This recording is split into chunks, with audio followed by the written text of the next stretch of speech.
You see, pizza has dairy and gluten, and I was told by a hair test.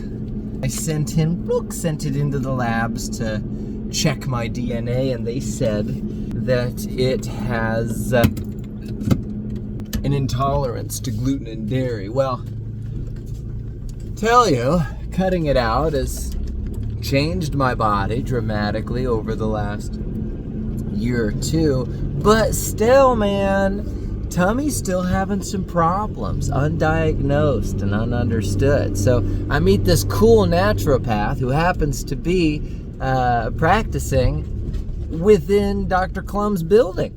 She's my neighbor right down the hall, and her name is Savannah Buchanan, and she said, "Hey doc, you wanna see what's going on in your tummy real quick?" And I said, "Will it hurt?" She said, "Not a bit." And sure enough, I had my little finger prick done and out of the way. I didn't even feel it, and I was a big baby about it. And a couple of weeks later, she came back with the results after reviewing the findings, told me that apparently I'm intolerant to potato.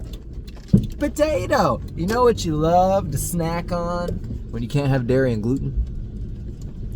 Potato chips, fries. Can't have potato. And potato starch is in a bunch of stuff. So, yeah, I've been loading myself up on potato. I had no idea though. And she said that once my gut is healed, I should be able to process dairy and gluten, albeit separately, ideally, to not overstress my system, but that those are minor intolerances. The potato is a more foundational, I don't know. I don't really get it. She just said you gotta cut potato. That's the big one. So I'm on that right now, doing that. I'm about that life right now. So I'm basically eating vegetables and fruits and meat, because I cut out all grains too, because it said on the test, it said not just gluten, but actually all grains you're a little bit sensitive to. That's rice, that's corn. So for real, I've been no tortillas, no bread, no nothing. I've just been doing vegetables and fruit and meat, nuts, some oils, seasoning, cooking stuff up. And you can eat pretty delicious, but you gotta, at first I had to grieve. Truly, I had to grieve the loss of all the tasty stuff I was eating in my emotional relationship with food, and the pleasure and comfort that it can bring, and what the things we're used to can give when we allow ourselves to consume them. It's delightful. I love cereal. I remember a long time ago I had to mourn the loss of donuts. That was early on in the game.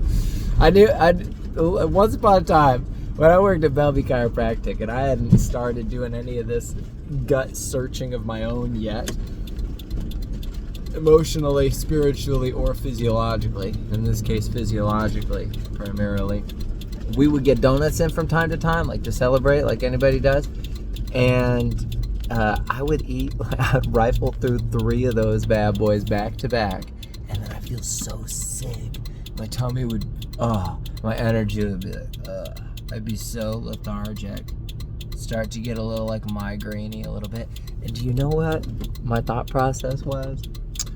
I gotta wait like 2.5 hours, and then I should be able to have another donut. Like, for real, that's the insanity. I'm serious. So I know, like, we're all a little crazy. I've been many embodiments of crazy myself, and I'm sure many would say I'm still embodying a bit of crazy in a unique way. I'll say, hey, what a wonderful kind of day when we can learn and love and play, get along with each other. You gotta listen to your heart, listen to the beat, listen to the rhythm of the street. Working together, it's a simple message, and it comes from the heart. Believe in yourself, and that's the place to start. And I said, hey, what a wonderful kind of day. We'll learn, love, and play along with each other. That's a Franklin theme song. Banger. Classic banger. Oh, I still got lunch to eat. Was I talking about anything? I don't know. That was probably the end of it, if I was. Anyway, we headed to work now. This is Dr. Allenbaugh's attire for the day at Clear Chiropractic, where a dedication to the pursuit of ever-evolving mastery, of working with the nervous system as a chiropractor practicing in Washington State, a diagnostician, a clinician, treating doctor for the primary ailment of the subluxation, commonly referred to as a misalignment in the spine, decreasing the function of said nervous system. Okay, time to drive. Goodbye.